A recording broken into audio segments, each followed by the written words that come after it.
गांव की वो सुबह।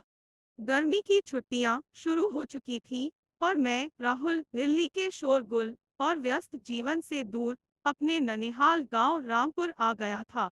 शहर की दौड़ भाग से हटकर गांव का शांत और सरल जीवन मेरे लिए किसी स्वर्ग से कम नहीं था। गांव की सुबह कुछ खास होती है।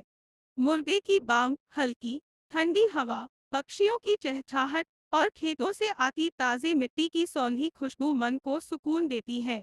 जैसे ही मैं सुबह उठा, दादी ने मुझे ताज़ा दूध और मक्खन परोसा। वो स्वाद आज भी मेरी जुबान पर है। गांव के लोग बेहद सीधे साधे और मिलनसार होते हैं। बच्चे स्कूल जाते हुए रास्ते में खेलते हैं, बुजुर्ग पेड़ की छांव में बैठकर पुराने किस्से सुनाते हैं और महिलाएं कुएं से पानी भरते हुए लोकगीत गाती हैं। यह सब देखकर मेरा मन बार बार यही सोचता कि काश ये पल यही थम जाएं। मेरा दोस्त अर्जुन गांव का सबसे चंचल और होशियार लड़का था। उसने मुझे गांव के सभी खेत, तालाब, मंदिर और स्कूल दिखाए। हम रोज तालाब में नहाने जाते और आम के बाग से चुपके चुपके कच्चे आम तोड़ लाते। वो मस्ती, वो बेफिक्री आज के बच्चों को शायद ही मिल पाती हो। एक दिन गांव में एक समस्या आ खड़ी हुई। गांव का एकमात्र कुआं सूख गया था। लोग परेशान थे। पानी के बिना जीवन ठहर सा गया था। अर्जुन ने सुझाव दिया कि हम सभी मिलकर तालाब की सफाई करें ताकि बारिश का पानी उसमें इकट्ठा हो सके। शुरुआत में लोगों को लगा कि बच्चे क्या कर पाएंगे, लेकिन धीरे धीरे पूरा गांव जुट गया। हमने कीचड़ हटाया, कूड़ा साफ किया और कुछ दिनों में तालाब चमकने लगा। बारिश आई और इस बार तालाब पूरा भर गया। लोगों के चेहरे खिल उठे।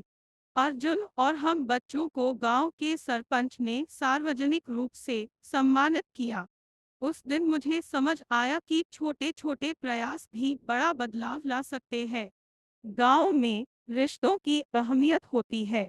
यहाँ कोई अकेला नहीं होता। सुख दुख में सब एक दूसरे के साथ खड़े रहते हैं। मेरी दादी का हाथ पकड़कर मुझे बताना कि बेटा, जिंदगी में चाहे जितना आगे बढ़ जाना, पर अपनी जड़ें कभी मत भूलना, ये बात मेरे दिल में बस गई। शहर में जहाँ हर कोई अपने काम में व्यस्त होता है, वहीं गांव में शाम को सब लोग चौपाल पर बैठते हैं, बातें करते हैं, हंसते हैं, गाते हैं।